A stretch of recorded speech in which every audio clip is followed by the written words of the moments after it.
Bienvenue à tous les pasteurs, séminaristes et fidèles qui assistent à la conférence en ligne de Nouveau Ciel, Nouvelle Terre Shincheonji, témoignages sur les paraboles et la réalité des secrets du royaume des cieux.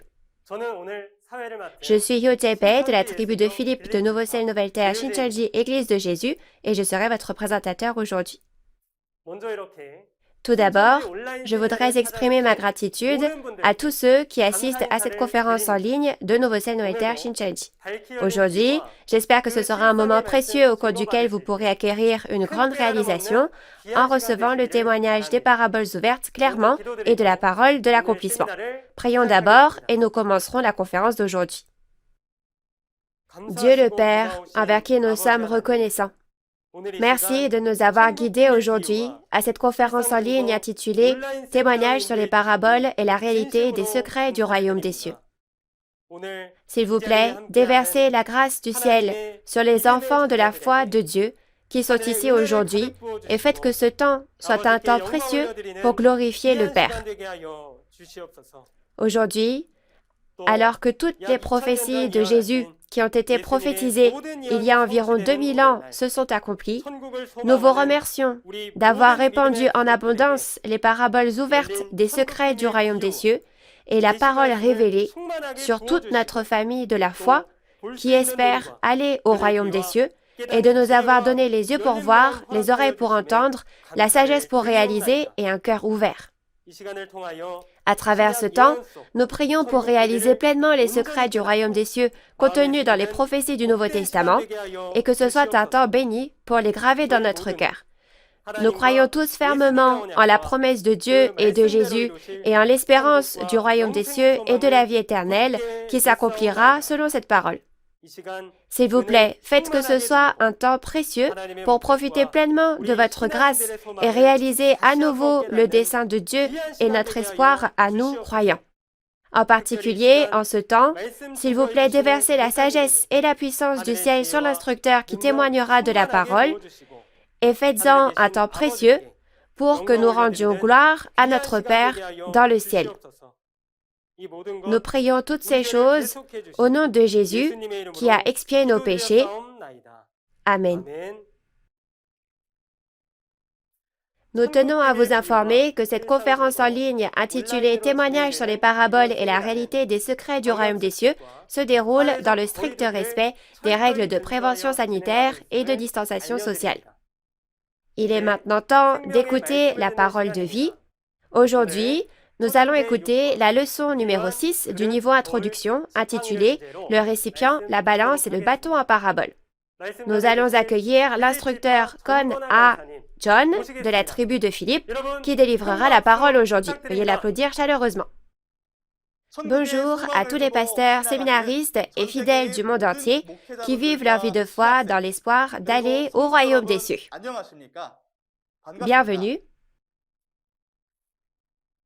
Je suis Kon A. John, un instructeur du centre qui a appris la parole révélée de la part du chef de la tribu de Philippe, un des 12 chefs de tribu de Nouveau Ciel, Nouvelle Terre Shincheonji.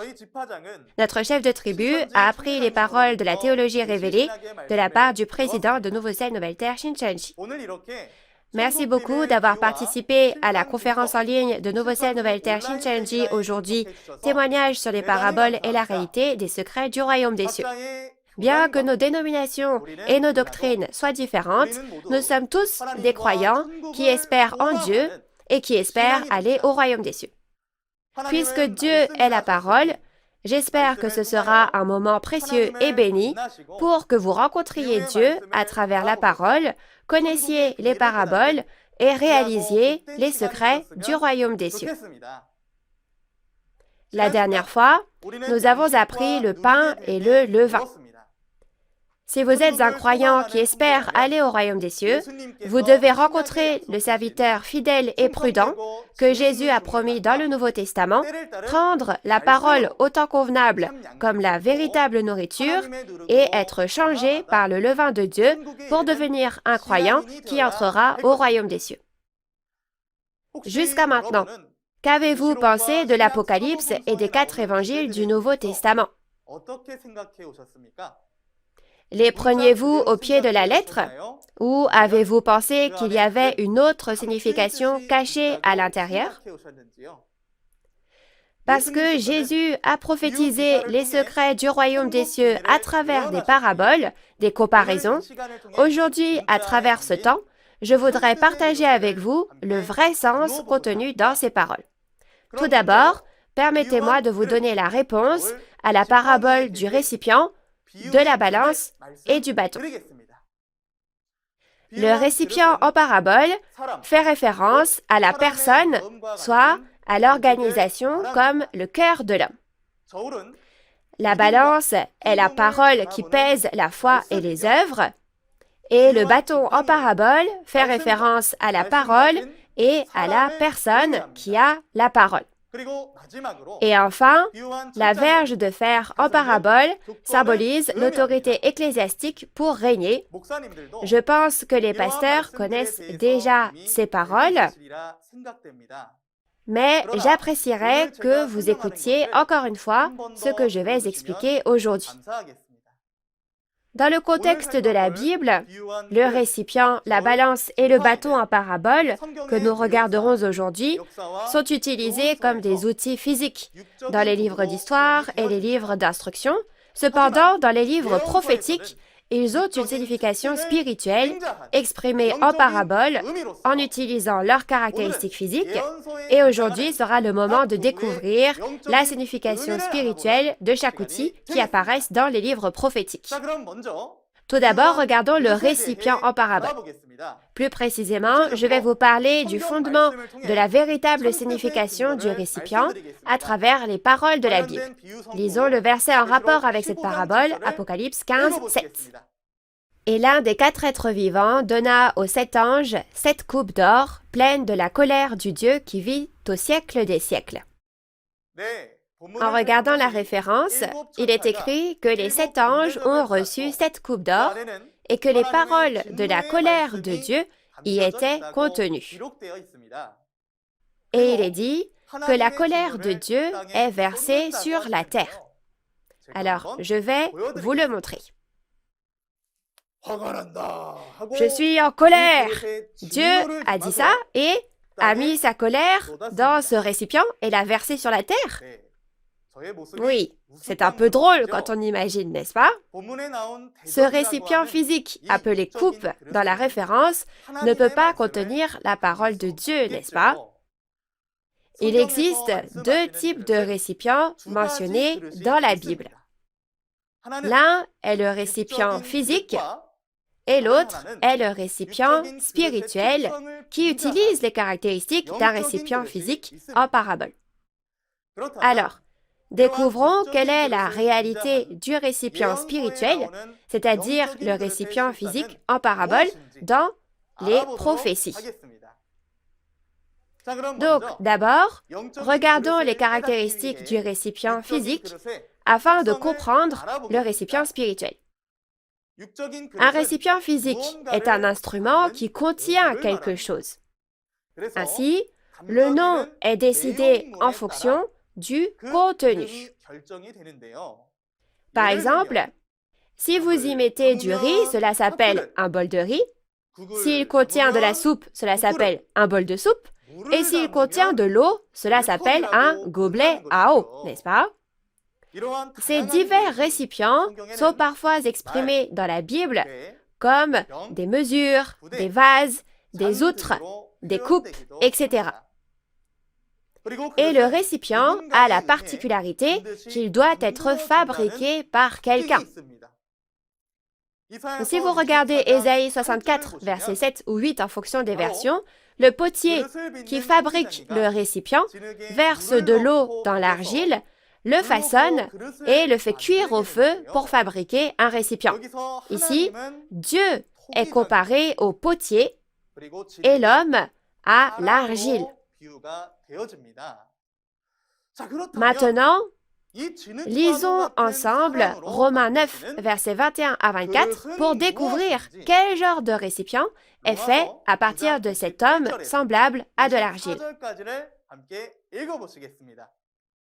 Le potier n'est-il pas maître de l'argile pour faire avec la même masse un vase d'honneur et un vase d'un usage vil?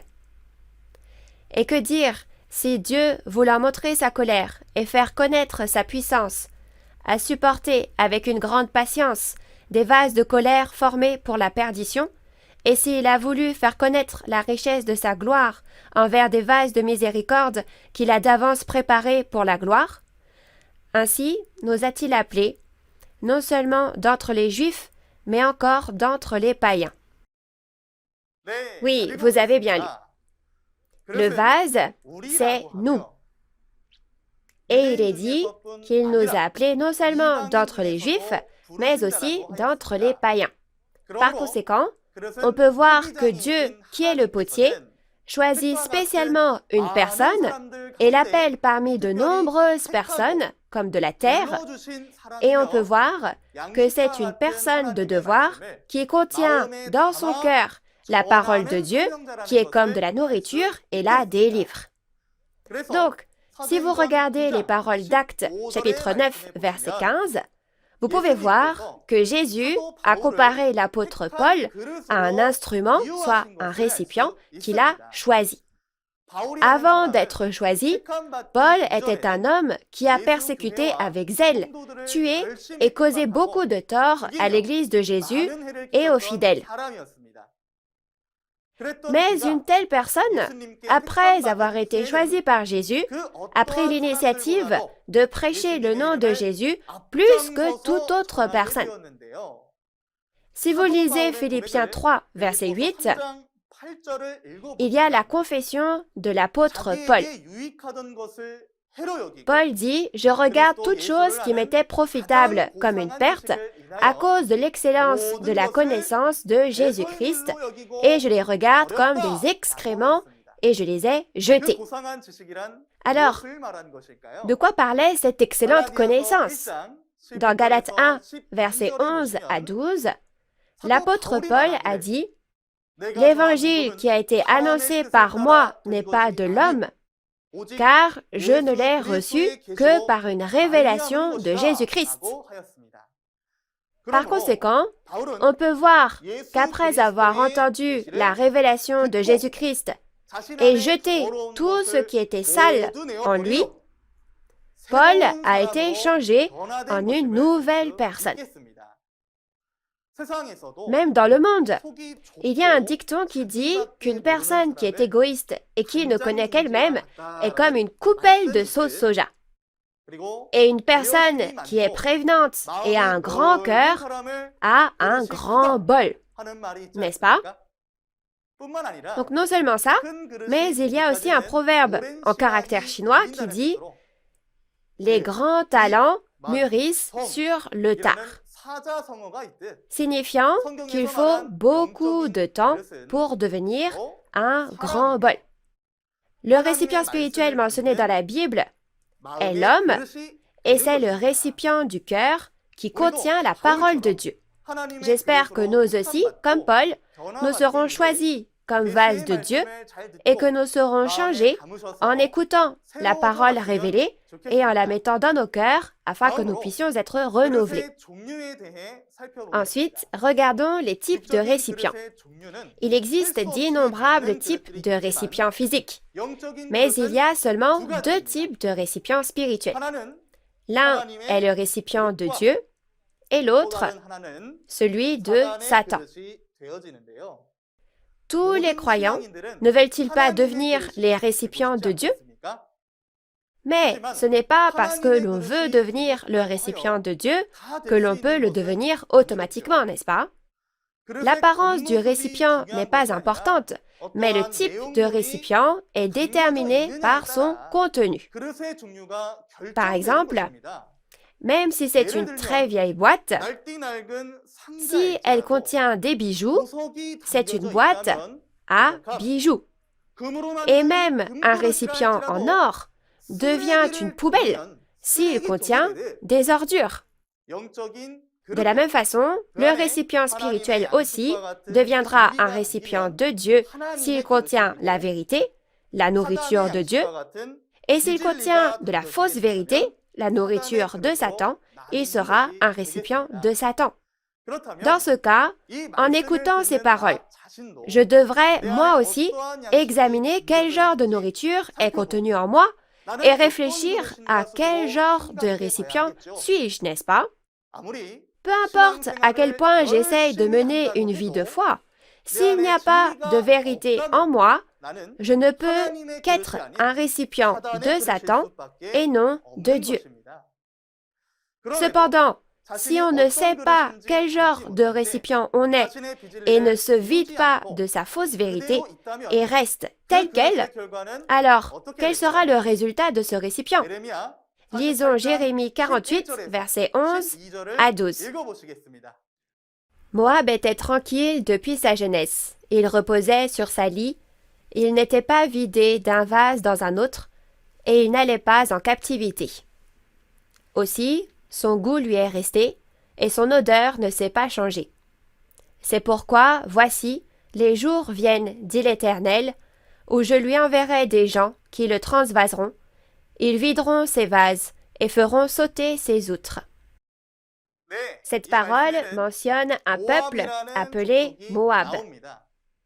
Il était à l'origine le peuple élu de Dieu, mais ils se sont corrompus et ont servi des dieux païens et sont devenus comme des païens.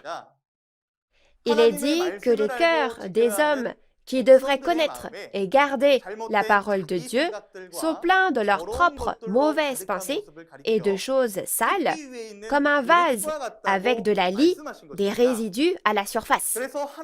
Alors Dieu a dit qu'il enverrait quelqu'un qui transvasera ces vases pour les vider et fera sauter ses outres.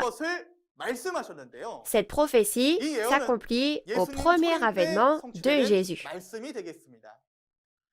Dans Matthieu 23, versets 25 et 26, Jésus dit aux scribes et aux pharisiens que le dehors de la coupe et du plat est propre, mais qu'au-dedans, ils sont pleins de rapines et d'intempérance. C'est-à-dire qu'il se réfère aux hypocrites, qui sont différents à l'intérieur et à l'extérieur, en les comparant à des vases pleins de scories.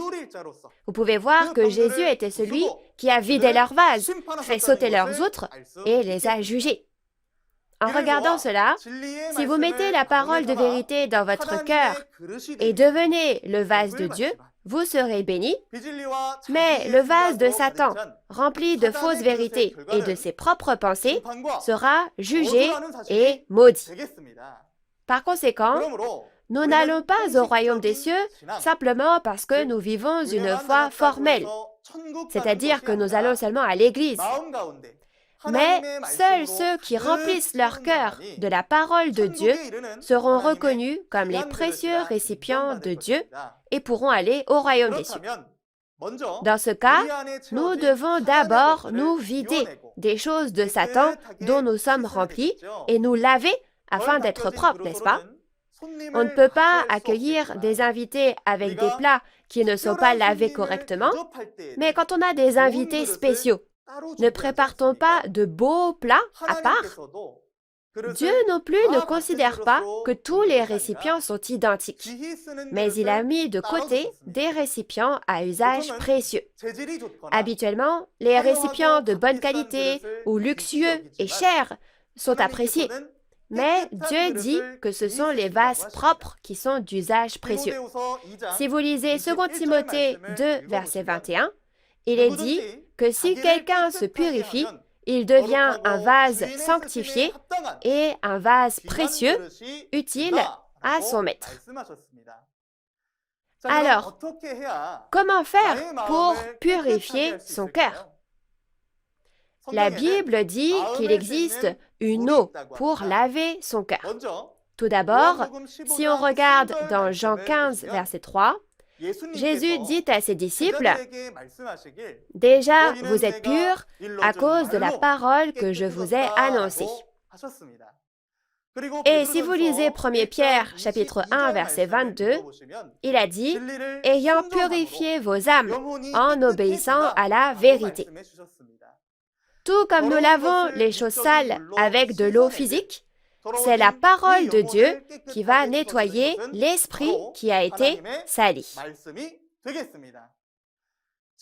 Même maintenant, ce que nous entendons est la parole révélée, les paraboles clairement ouvertes.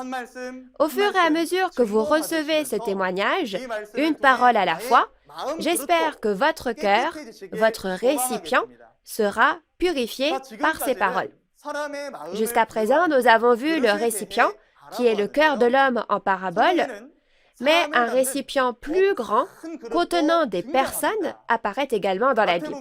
Dans Matthieu 13, 47 à 50, Jésus a dit « Le royaume des cieux est encore semblable à un filet jeté dans la mer et ramassant des poissons de toute espèce. Il est dit qu'on met les bons poissons dans des paniers et que l'on jette les mauvais. » Les paroles de Matthieu 13 font référence à un contenu spirituel dont Jésus a parlé en parabole concernant les secrets du royaume des cieux. Quand vous lisez Habakkuk 1, 14, le poisson dont on parle ici fait référence à l'homme.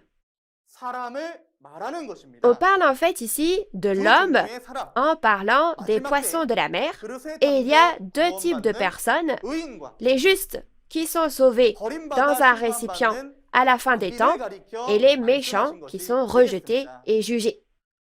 Alors, que veut dire ce récipient qui contient des hommes? C'est précisément l'Église où les fidèles de Dieu se rassemblent. En résumé, le récipient avait deux significations spirituelles. J'ai mentionné que sa valeur change en fonction de son contenu, n'est-ce pas? Si nous contenons la parole, c'est le cœur de l'homme. Et si cela contient des hommes, alors c'est une organisation comme une église. Avez-vous bien compris le récipient en parabole? Alors, examinons maintenant la balance en parabole. Lisons la parole concernant cette parabole, Apocalypse 6, versets 5 à 6. Quand il ouvrit le troisième sceau, j'entendis le troisième être vivant qui disait « Viens ». Je regardai, et voici, parut un cheval noir. Celui qui le montait tenait une balance dans sa main. Et j'entendis, au milieu des quatre êtres vivants, une voix qui disait « Une mesure de blé pour un denier, et 3 mesures d'orge pour un denier, mais ne fais point de mal à l'huile et au vin. » En regardant la référence, lorsque le troisième sceau est ouvert, un cheval noir apparaît. Il est dit que le cavalier de ce cheval noir avait une balance à la main. Il existe deux types de balances mentionnés dans la Bible. La balance physique et la balance spirituelle, soit la balance physique en parabole. La parole de l'Apocalypse est une prophétie concernant le second avènement du Seigneur quand Jésus revient. Alors, regardons le sens de la balance en parabole afin de comprendre la réalité de cette prophétie en parabole. Examinons d'abord les caractéristiques physiques de la balance.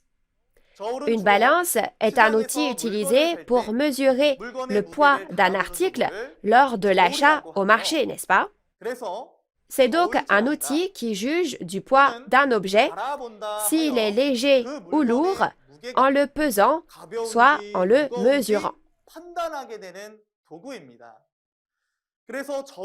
Donc, nous pouvons dire que la balance est un outil pour juger et le standard pour juger, n'est-ce pas? Alors, que pèse la balance spirituelle, la balance physique en parabole, dans les prophéties? Il y a deux sortes de choses spirituelles, celle de Dieu et celle de Satan. Donc, il doit y avoir la balance de Dieu et la balance de Satan, n'est-ce pas? D'abord, regardons la balance de Dieu. Que pèse la balance de Dieu? Et que signifie le fait de peser?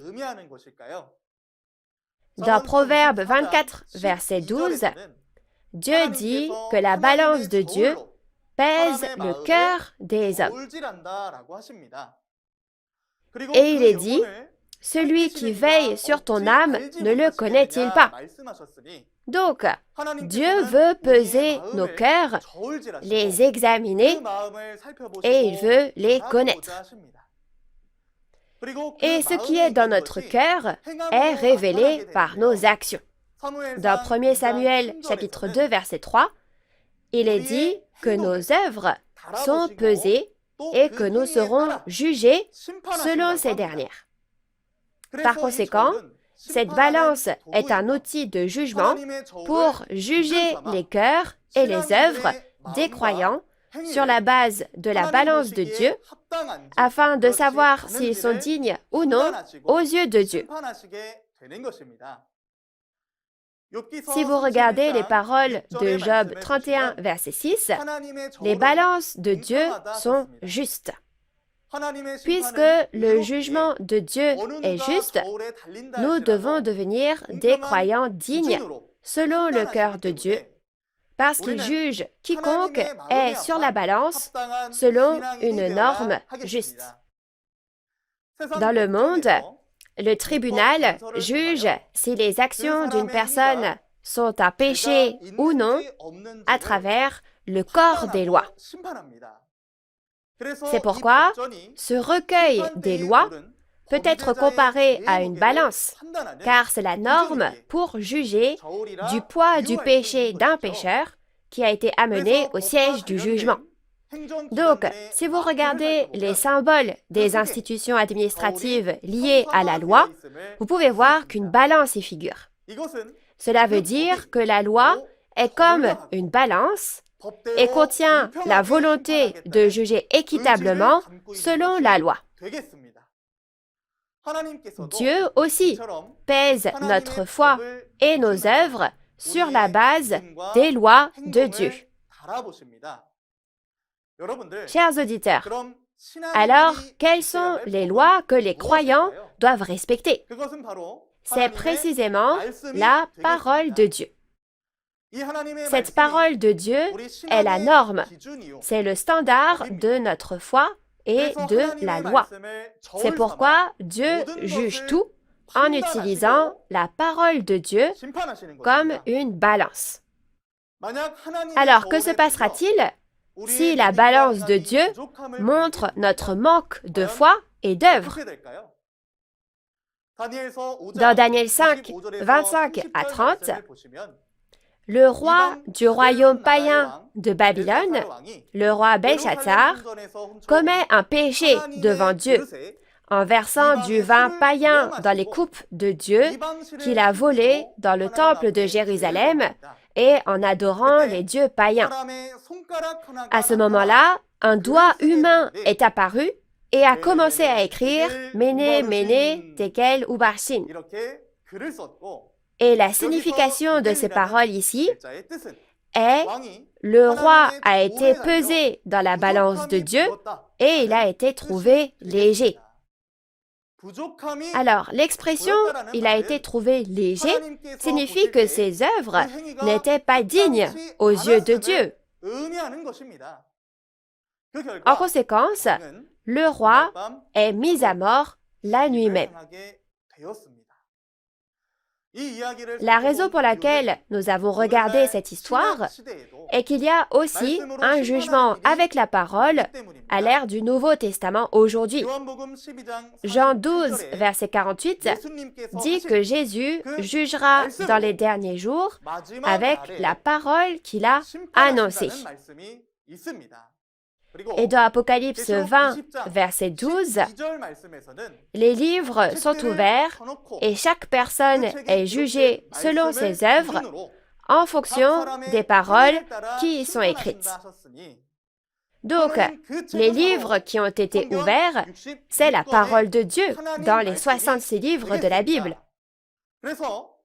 Par conséquent, j'espère que tous vous irez absolument au royaume des cieux par la foi et par des œuvres qui sont dignes du cœur de Dieu en réalisant la parole de Dieu avec la parole clairement ouverte. Il n'y a pas seulement la balance de Dieu, mais aussi la balance fausse, c'est-à-dire la balance de Satan. Lisons Proverbes, chapitre 11, verset 1. La balance fausse est en horreur à l'Éternel, mais le poids juste lui est agréable. Quand on regarde la parole, on voit que Dieu a en horreur la balance fausse, mais le poids juste lui est agréable, c'est-à-dire la balance juste. Ici, la balance juste est la balance de Dieu et la balance fausse est la balance de Satan. La norme sur la balance est le poids.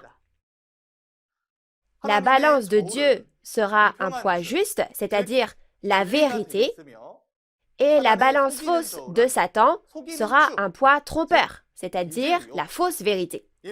Comme dans Apocalypse 22, versets 18 à 19, lorsque l'on ajoute ou retranche aux paroles de la Bible et que l'on interprète arbitrairement, ce sont des commentaires, soit les enseignements des commandements des hommes. Par conséquent, il est très important pour nous croyants de faire la distinction entre la véritable vérité et la fausse vérité mensongère. Dans Osée 12, versets 7 ou 8 en fonction des versions, il est écrit que le marchand aime à tromper avec de fausses balances à la main. L'Église est comparée ici à un marché et le marchand avec de fausses balances, le marchand étant un faux pasteur, fait référence au faux pasteur trompant les fidèles avec la fausse vérité, c'est-à-dire avec de fausses balances.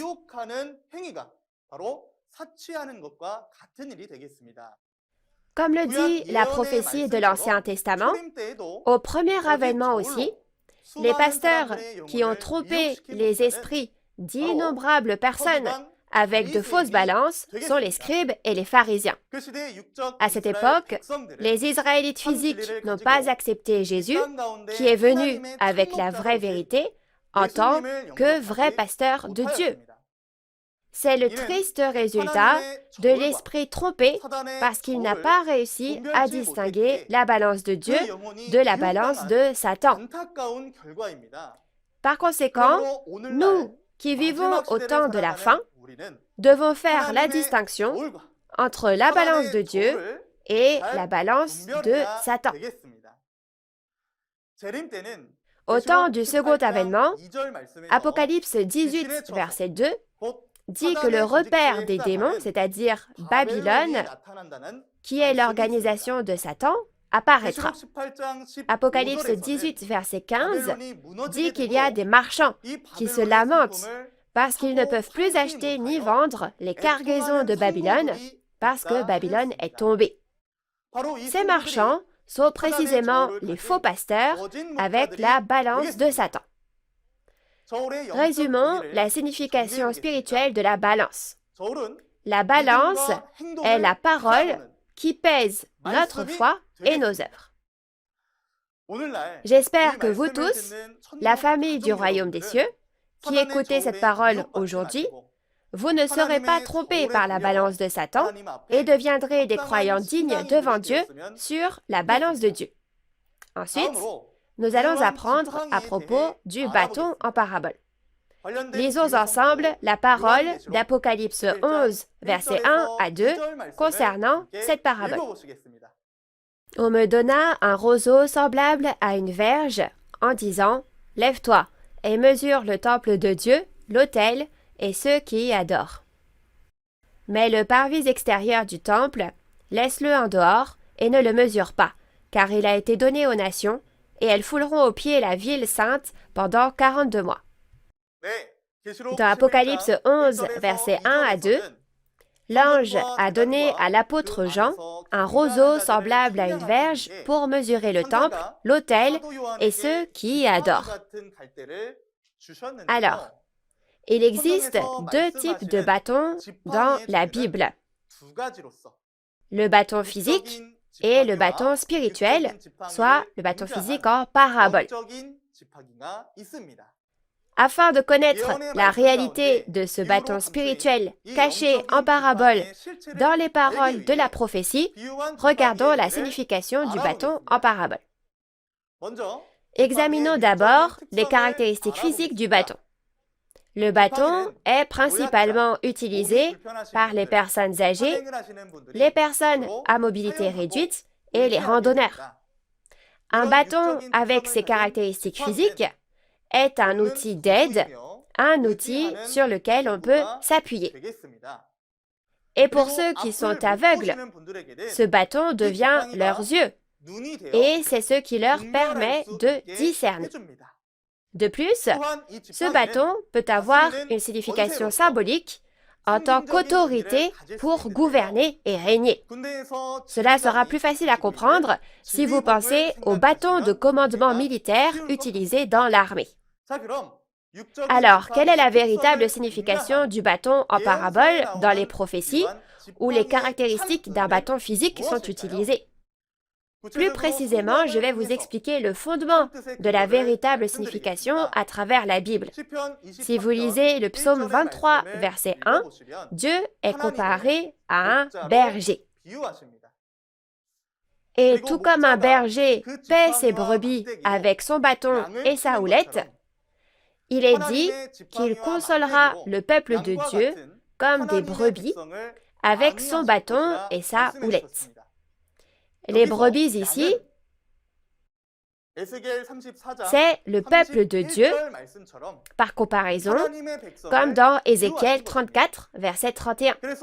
Ainsi, tout comme un berger protège et guide ses brebis avec son bâton, Dieu protégera et guidera le peuple de Dieu avec le bâton de Dieu. Alors, lisons Jérémie 23, verset 29 et voyons ce qu'est le bâton. Ma parole n'est-elle pas comme un feu, dit l'Éternel, et comme un marteau qui brise le roc? Si vous regardez le contenu, il est dit que la parole de Dieu est comme un marteau qui frappe le roc et le brise. Ce marteau devient donc la parole de Dieu.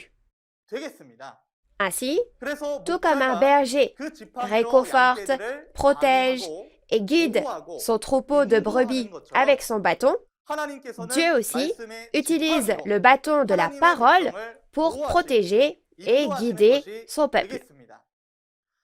Donc, si l'on dit être un pasteur, on devrait coûte que coûte guider correctement le peuple de Dieu au royaume des cieux avec le bâton de la parole, n'est-ce pas? Et les fidèles, qui sont les brebis du troupeau, doivent aussi être guidés au royaume des cieux en s'appuyant uniquement sur la parole de Dieu. Il est également dit dans Ésaïe 11, verset 4, qu'il frappera la terre avec la verge qui sort de sa bouche. Mais une verge ne peut pas véritablement sortir de la bouche d'un homme, n'est-ce pas? Tout comme la parole sort de la bouche, cela signifie qu'il jugera le monde avec les paroles qui sortent de sa bouche. Tout comme dans le passé, les parents donnaient le fouet à leurs enfants bien-aimés pour les empêcher de s'égarer, Dieu va aussi juger avec le bâton de la parole afin de guider son peuple sur le droit chemin et aussi afin de redresser ce monde. Cela signifie qu'il juge avec le bâton de la parole. Ensuite, quiconque a la parole peut devenir un bâton. C'est la seconde signification du bâton en parabole. Dans Ésaïe 36, 6, il est dit que le roi d'Égypte est une verge comme un roseau cassé pour ceux qui le prennent comme soutien, c'est-à-dire pour ceux qui en dépendent. Il est dit que si on s'appuie dessus, cela pénètre et perce la main. C'est-à-dire que je subirai des dommages. Si l'on regarde l'histoire, les Israélites qui étaient captifs en Égypte ont été réduits en esclavage pendant 400 ans et dépendaient de Pharaon, se reposaient sur lui. Mais Dieu a comparé le roi Pharaon à un bâton comme un roseau cassé, comme une personne dont on ne devrait pas dépendre. Alors, sur qui les Israélites devaient-ils s'appuyer? Sur Moïse, le pasteur de Dieu, qui a conduit les Israélites en terre de Canaan. C'est aussi le cas au premier avènement. Tout comme le roi d'Égypte gouvernait le peuple d'Israël au temps de Moïse, les pharisiens et les scribes gouvernaient le peuple de Dieu au premier avènement. À cette époque, tout le peuple de Dieu menait sa vie de foi en s'appuyant sur les scribes et les pharisiens. Cependant, Jésus a dit qu'ils étaient des serpents, des races de vipères, révélant ainsi qu'ils étaient de faux pasteurs appartenant à Satan et témoignant que si on s'appuie sur eux comme sur un bâton, on ne sera pas guidé par eux au royaume des cieux. Si tel est le cas, alors qui est le bâton de Dieu sur lequel le peuple de Dieu devait s'appuyer au premier avènement? C'était Jésus, le vrai pasteur avec qui Dieu était, tout comme l'était Moïse. Aujourd'hui, nous devons également réfléchir au type de bâton sur lequel on s'est appuyé et sur lequel nous avons compté jusqu'à présent, et nous devons trouver le bâton de Dieu. Nous devons discerner si le pasteur qui est avec moi est le bâton de Dieu qui mène au royaume des cieux, ou le bâton de Satan qui prêche la fausse vérité, et nous ne devons donc plus nous appuyer sur le bâton comme un roseau cassé. Il faut aller vers le vrai pasteur qui est comme le bâton de Dieu, qui a la parole de vérité. Si nous résumons la signification du bâton en parabole, cela signifie la parole et la personne qui a la parole. Maintenant, pour finir, regardons la signification de la verge de fer. Lisons le verset lié à cette parabole, Apocalypse 2, 26 à 27.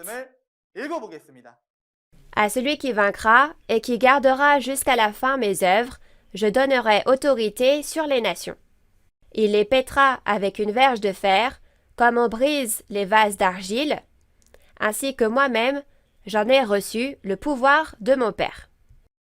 Dans la parole, il est écrit que Jésus donnera cette verge de fer qu'il a reçue du Père à celui qui vaincra pour paître toutes les nations. Que signifie ici la verge de fer?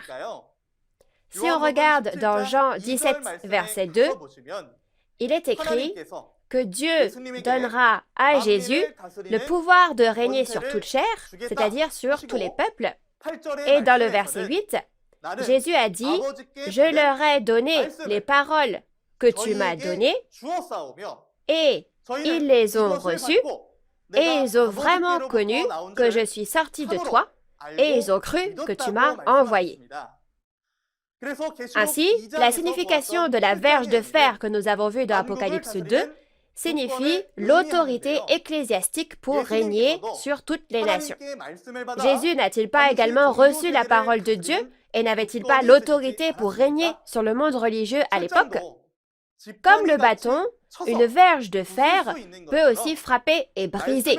Ainsi, le pouvoir d'un pasteur qui a la parole, qui consiste à prêcher et à enseigner la parole pour régner et pour juger tous les hommes, est comparé à une verge de fer. Par conséquent, puisque Jésus a promis de donner l'autorité de la verge de fer qu'il avait reçue au premier avènement aux vainqueurs au temps du second avènement, afin qu'il règne sur toutes les nations, aujourd'hui, au temps où la prophétie s'accomplit, nous devons chercher le vainqueur qui a reçu le pouvoir de régner sur toutes les nations avec la verge de fer.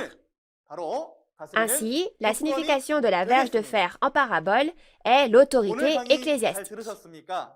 Avez-vous écouté attentivement la conférence d'aujourd'hui? Nous allons voir la conclusion du contenu d'aujourd'hui. Le récipient en parabole est l'homme, et lorsque beaucoup de personnes se rassemblent, cela devient une organisation comme une église. La balance en parabole est la parole de Dieu qui pèse la foi et les œuvres, et le bâton en parabole signifie la parole et la personne qui a la parole. Et enfin, la verge de fer en parabole sera l'autorité ecclésiastique.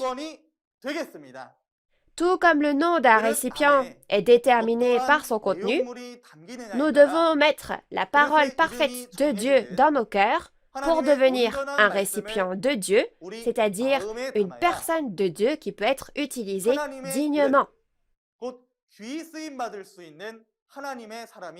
Et nous devons naître de nouveau en tant que croyants parfaits, sans tache ni défaut, lorsque Dieu, qui sonde jusqu'au fond du cœur, nous pèse avec la balance de Dieu, en lavant le récipient de notre cœur avec la parole révélée qui est aujourd'hui clairement ouverte. Les secrets du royaume des cieux cachés en parabole jusqu'à ce jour, c'est seulement en réalisant ces secrets que nous pourrons aller au royaume des cieux. La raison pour laquelle Shincheonji peut clairement témoigner de cette parole, comme Jésus l'a promis, est que la réalité des secrets du royaume des cieux, écrits en parabole, est apparue. La prochaine conférence portera sur le feu, l'encensoir et la marmite en parabole. J'espère que vous écouterez également attentivement la prochaine conférence, réaliserez les secrets du royaume des cieux et deviendrez le peuple du royaume des cieux reconnu par Dieu. Enfin, pour finir, dans le sens où nous sommes un en Dieu et en Jésus, nous allons clamer tous ensemble, nous sommes un, we are one. Lorsque je dirai nous sommes un, we are one, levez le doigt comme ceci et disons-le ensemble. Nous sommes un en Dieu et en Jésus. Nous sommes un, we are one. Nous allons prier. Dieu notre Père, le Créateur, envers qui nous sommes reconnaissants. Merci d'avoir guidé le bien-aimé peuple du royaume des cieux et les pasteurs à cette conférence en ligne afin que nous puissions partager la parole de Dieu avec vous en ce temps, aujourd'hui. Dieu notre Père, aujourd'hui, nous avons médité ensemble sur le récipient, la balance et le bâton en parabole.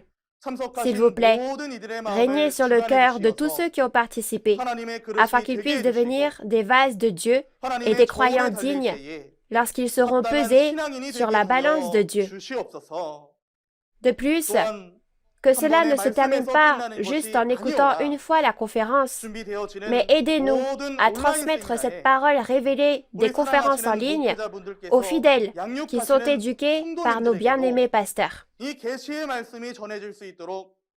Aidez nos chers pasteurs à devenir le peuple du royaume des cieux, qui a de plus en plus faim et soif de justice au fur et à mesure que l'on avance dans les conférences. Au nom de notre Sauveur Jésus-Christ, qui nous a fait passer de la mort à la vie et en qui nous croyons sincèrement, nous avons prié toutes ces choses. Amen.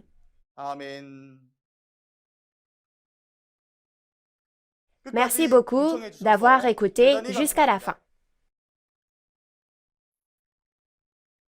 Si aujourd'hui vous réalisez le sens du feu en parabole, vous pourrez comprendre le sens des paraboles disant que Jésus est venu jeter un feu sur la terre.